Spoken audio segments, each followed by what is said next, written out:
With the popularity of ChatGPT and the recent announcement that Microsoft is investing in it, Google is now throwing their hat in the ring, and they just made an official announcement regarding AI. I want to go over this stuff with you, so let's dive in.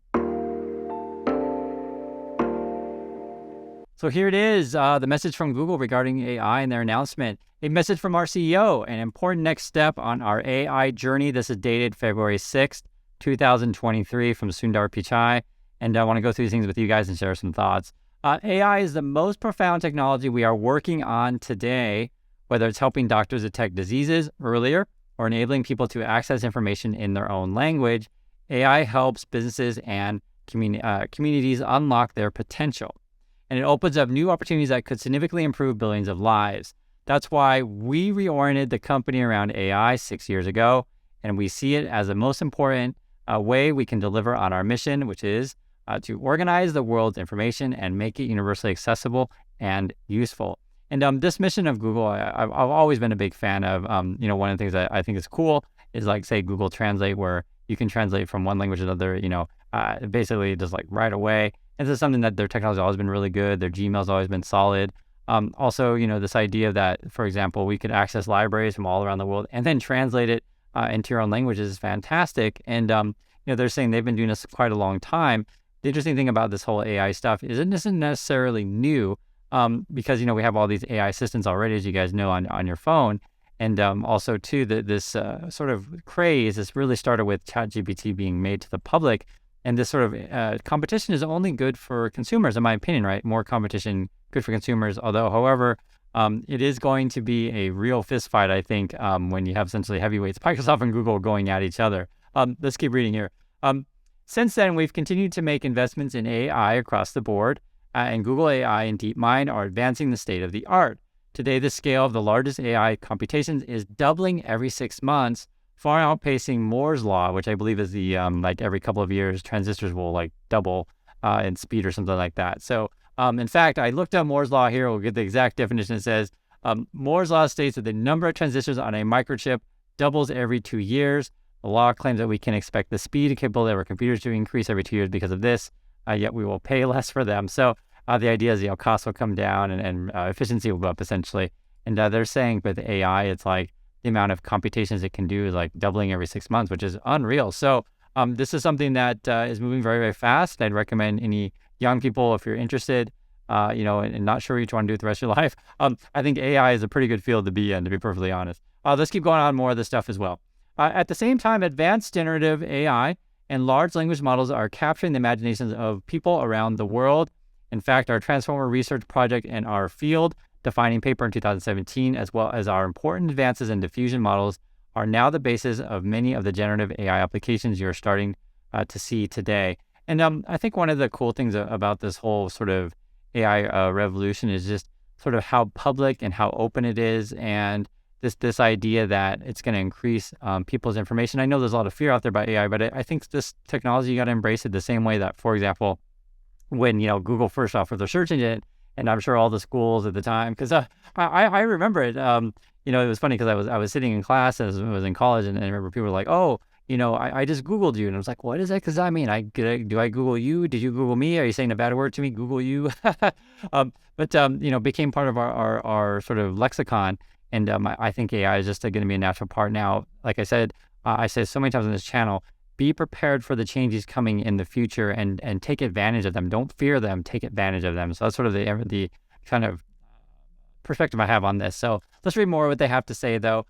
Introducing Bard, and that's a great name. And actually, a true story, when I was a kid, there was a video game called Bard's Tale that I really, really like. So I think Bard's great. And if you don't know, Bard is in the fantasy realm is like a dude that, or female, dude or dudette, that plays a lute, like a musical instrument, and can do magic that way. So I think Bard is a very clever title for this. And I'm all board with the Bards.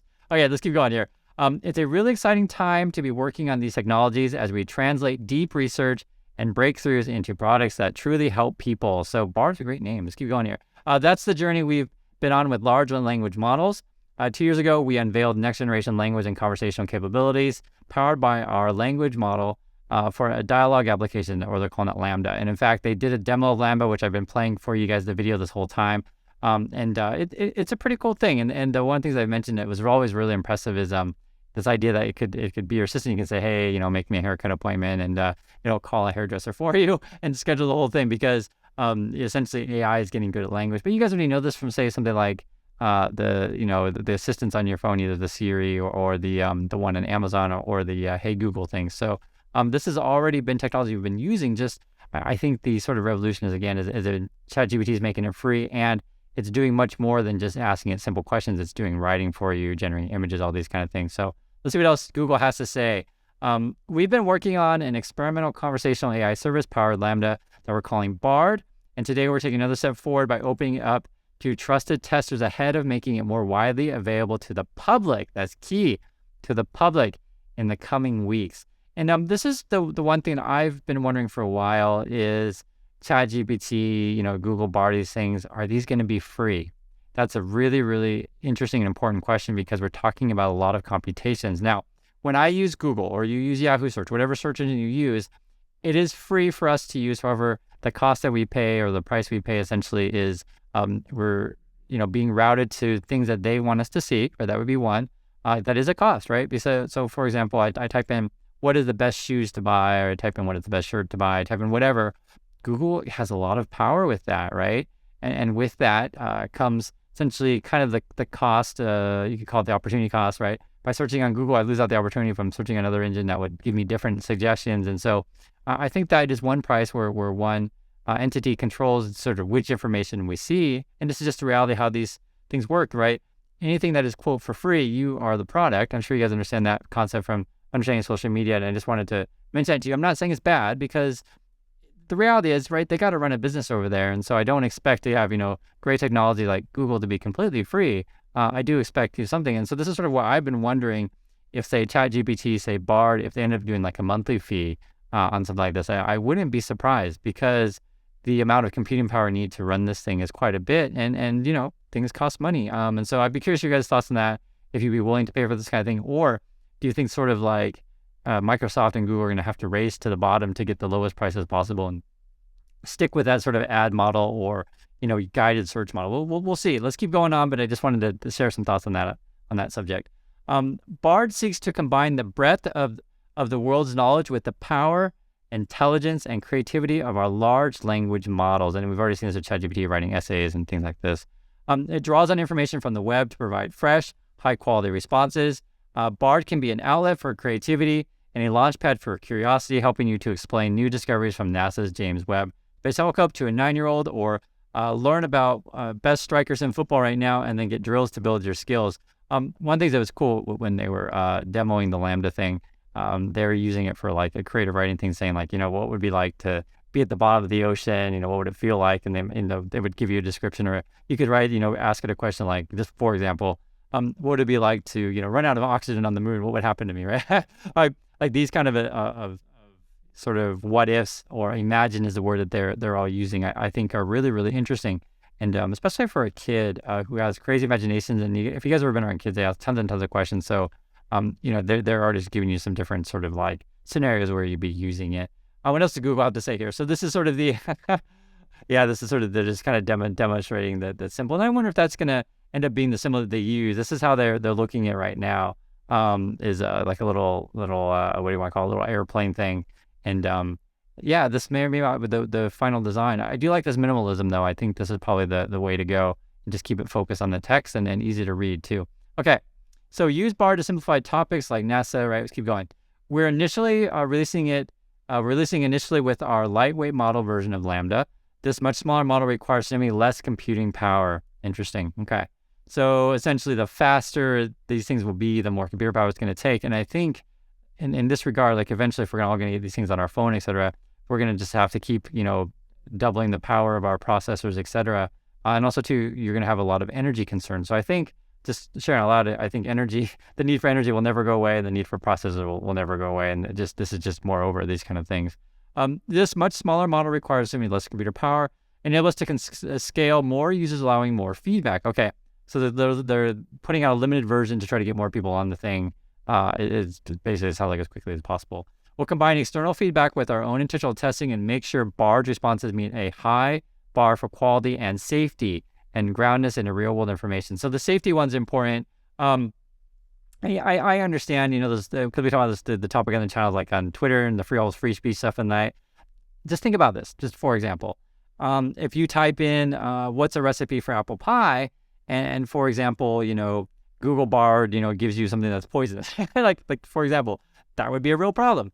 Or you type in like, how do I drive a car? And again, it gives you like the wrong directions. Or I type in, how do I go somewhere? And it tells you the wrong thing. So I do think this stuff is quite serious. I just want you guys to get your head around thinking about the importance of safety with any kind of thing, especially when you're dealing with information that people may act upon. So something that is important to consider. We're excited for this phase of testing to help us continue to learn and improve Bard's quality and speed, bringing the benefit of AI into our everyday products. We have a long history of using AI to improve search for billions of people. BERT, one of our first transformer models, was revolutionary in understanding the intricacies of human language. 2 years ago, we introduced MUM, which is 1,000 times more powerful than BERT and has next level and multilingual understanding of the information, which can pick out key moments in videos and provide critical information, including crisis support in more languages. One of the things that Google's been really, really good at. One, you can certainly argue that they're a language company, but for example, when I put out a video on YouTube, it'll generate like a transcript like immediately. And in fact, what's even more crazy is Google has an AI that can basically read through your whole transcript and then know what your video is about, essentially, and then route your video to said audience that will, most likely be willing to or wanting to watch it. And so, if anyone's going to master language, it's going to be Google. They already have so much data every single day, be it on YouTube, videos and stuff like that, or be it on Google search. So I wouldn't put it past them. And this is sort of like, with the invent of ChatGPT being meant to the public, I wonder if, Facebook, Apple, or other companies are going to be jumping on board in this space. So this would be a concern for investors, is that with all this competition, the companies are going to have to, drive the prices lower, which isn't great for margins, and also to increase their capital expenditure, right? Increase their investment in these things. So this would be a concern. So just sharing with you guys some thoughts on this stuff. I wouldn't, at this stage, again, if I had to bet any of the companies, I would probably take Google over Microsoft, would be my opinion. But I think it could be a toss-up. You could make that argument as well. Love to hear your guys' thoughts on those things as well. Let's keep going. Now, our newest AI technologies like Lambda, Palm, Imagine, Music LM are building on this, creating entirely new ways to engage with information from language and images to video and audio. We're working to bring these latest AI advancements with our products, starting with search. Interesting, I was just thinking about this. Google is also really, really good at music. If you put any music in any of your videos, say on YouTube, like Google knows, like they know. And so, language, music, the Google's is really good. I'm really excited to try this Bard thing myself when it comes out. Let's see what else they say. One of the most exciting opportunities is how AI can deepen our understanding of information and turn it into useful knowledge more efficiently, making it easier for people to get their heart of what they're doing, what they're looking for, and get things done. When people think of Google, they think of turning to us for quick factual answers. Yes, I do. Like, quote, how many keys does a piano have? Right, you just want to know right away. But increasingly, people are turning to Google for deeper insights and understanding, like, is the piano or guitar easier to learn, and how much practice does each need? Oh, interesting. Yeah, that's interesting. So they're basically saying they want to go from like just giving you, real simple answer, factual based, to more for deeper. And this is actually an interesting one, because there's certainly opinion involved with it, right? Is a piano or guitar easier to learn, and how much practice does each need? Now think about this as well, just conceptually. And I mentioned before with the searches and the routing to say certain products over others. Amazon does the same thing. And in fact, both these companies have been accused of monopolies. But just think about this. What if I ask someone, like, for example, who do I vote for? Or I ask someone, like, which car do I buy? Or I ask someone, is it better to buy a truck or a car? Just think of all the financial implications. Like even just this one, like piano teachers would be thrilled if, the Google would be recommending piano over guitar, this kind of stuff. So when you get into the realm of kind of like asking the AI for your opinion, this is where I think it gets really, really touchy. I think you guys are like, think about this. What if I ask Google, which religion is the best? Those kind of things. I think these are all really interesting discussions. Okay, let's see what else it says. Learning about a topic like this can take a lot of effort to figure out what you really need to know. And people often want to explore a diverse range of opinions or perspectives. Yes, absolutely. AI can be helpful in these moments, synthesizing insights for questions where there's no one right answer. We were just talking about the religion one. I think is an interesting one.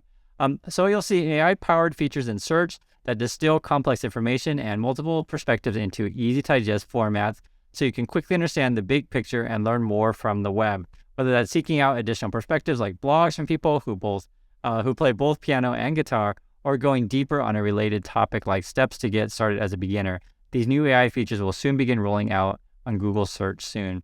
One of the things that concerns me about this whole world, and it's something I've been thinking about just the last couple of days. This is true story.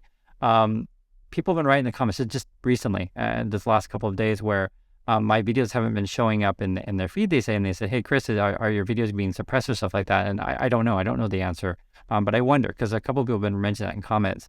And it's interesting because I'm reading through this sort of blog by Google. They're talking about, asking for opinions, and we're going to get perspectives from certain kinds of people. And I just want to reiterate the power of search engines and the power of information, because be it the piano or the guitar, be it religion, be it politics, any number of things, be it finances, right? We talk about finances channel. Like if you ask Google AI, hey, what's the best stock? Just think about all the money involved and the importance of what the information that they give you. So I think there's a lot of touchy subjects regarding this, and I can see so many kids asking so many questions. Even me, I'm not even a kid, but I'd be asking this thing tons of questions as well. And it's really funny when you think about this for any number of things. Having useful information is important. And also too, I mentioned this as well so many times on this channel. One of the biggest skills going forward isn't necessarily being able to find info. You're going to get so much info so quickly. It's getting really, really good at determining, which sources you trust and which ones you don't trust. Hopefully you trust this source here, me, Chris, but I hope you understand my perspective on things when I'm just reading, thinking about what they're saying, because I think this has a lot of implications going forward with AI. This is a look at sort of kind of talking about what they're doing on the phone. What else it says? Helping developers innovate with AI. So this is the idea that when Google or any company announces these kind of things, they want to, start a partnership with other companies and get them to use their platform and integrate in their products and, try to spread their influence, basically, or monopoly, if you want to look at it. Beyond our products, we think it's important to make it easy, safe, and scalable for others to benefit from these advances by building on top of our best models. Next month, soon. Next month, we'll start onboarding individual developer, creators, and enterprises so they can try our generative language API, initially powered by Lambda, with a range of models to follow. So they're really aggressive here, getting people on board with this thing. And I'm sure there's going to be some sort of way to generate revenues for them. There better be, right? Over time, we intend to create a suite of tools and APIs that will make it easy for others to build more innovative applications with AI. Having the necessary computer power to build reliable, trustworthy AI systems is crucial to startups, and we are excited to our efforts to scale these efforts through our Google Cloud partnerships with Cohere, C3.ai, and Anthropic. And true story, it's interesting. C3.ai stock has just been going through the roof lately, so I'm sure it's all related to this. I wouldn't be shocked. And yeah, it's and C3.ai, that's an interesting one. It's like ticker AI. They got the best AI. I think it's ticker AI, but anyway, but I'm just saying it's right there. I'm not sure if Cohere or Anthropic have stock. I haven't checked, but you guys can write in the comments if other AI stuff has been shooting up, because I'm sure these big companies are going to be buying out these smaller ones. I don't know, how much the deals are going to be or what, and there's going to be to be fair, a lot of risk out there, because there's going to be a lot of rumors. So be careful with any of these kind of things. But yes, this will be the future. Was it just announced? Okay, last week. Stay tuned for more developer details soon. Bold and responsible. It's critical that we bring experiences rooted in these models to the world in a bold and responsible way. That's why we're committed to developing AI responsibly. Okay. In 2018, Google is one of the first companies to publish a set of AI principles. We continue to provide education and resources for our researchers, so they're aware of the moral implications and things of this. Partner with governments and external organizations to develop standards and best practices, and work with communities and experts to make AI safe and useful. Whether it's applying AI to radically transform our products or making these powerful tools available to others, we continue to be bold with innovation and responsible in our approach. And it's just the beginning. More to come in all these areas in the weeks and months ahead.